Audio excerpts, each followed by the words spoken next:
سلامونه. نن په بلجیم کې د سیاسي ګوندونو د معرفي په لړ کې یو بل نوی سیاسي ګوند معرفي کوم. هیله ده دا معرفي در سره مرسته وکړي ترڅو د بلجیم د سیاست او حکومت په اړه درته لا ډیر معلومات حاصل شي او دا معلومات درته په زړه پورې وي. د نوي ولامس د یووالي ګوند یا NVA د فلاندر دوهم سختدریځه نشنلیست او محافظه‌کار ځواکمن ګوند NVA دی چې په 2001 کال کې د ملتپاله خلق ګوندونو له یووالي څخه رامنځته شو. د 2007 کال په ټاکنو کې بریالی و، ولې د 2014 کال په ټاکنو کې د پام وړ بریا ترلاسه کړه چې د بلجیم او فلاندر په کچه یې د یو ځواکمن ګوند په نوم ځان مطرح کړ.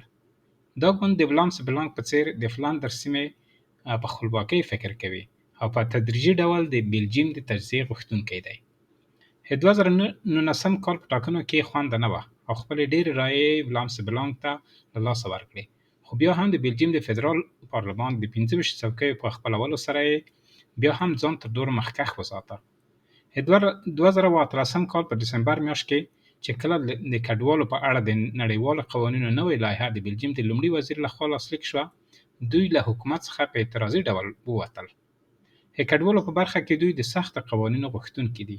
دوی د کاناډا په څیر د کډوالو د ادغام او د کډوالۍ سیستم ته لیواله دي. دوی وایي چې کډوالو ته باید د هغوی د مسلک، پوهې او د هالندي ژبې د زده کړې او په ټولنه کې د ښه ادغام په صورت کې اسناد ورکړل شي.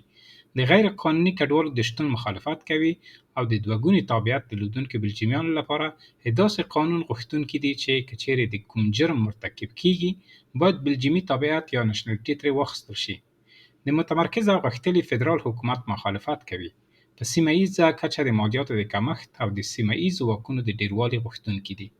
د اقلیمي بدلونونو په برخه کې دوی له اتومي انرژۍ څخه د زرغونې انرژۍ ته د معتدله بدلون طرفداره دي، سره له دې چې دوی خپله له زرغونې انرژۍ څخه د ګټه اخیستنې پالیسۍ ټینګار کوي، خو دوی د اروپایي ټولنې پر کاربن د مالیې د لوړوالي مخالفت کوي او د اروپا د زرغون پلان بشپړ ملاتړ نه کوي. بارت د ویور له 2004 کال څخه د دې ګوند مشري په غاړه لري چې اوس مهال د انتورپن ښاروال هم دی. که چیرې مو دا ډول معلومات خوښ شوي وي، هیله ده چې دا معلومات مو له نورو ملګرو سره هم شریک کړئ او د نورو معلوماتو لپاره افغان ټیپس وڅارئ.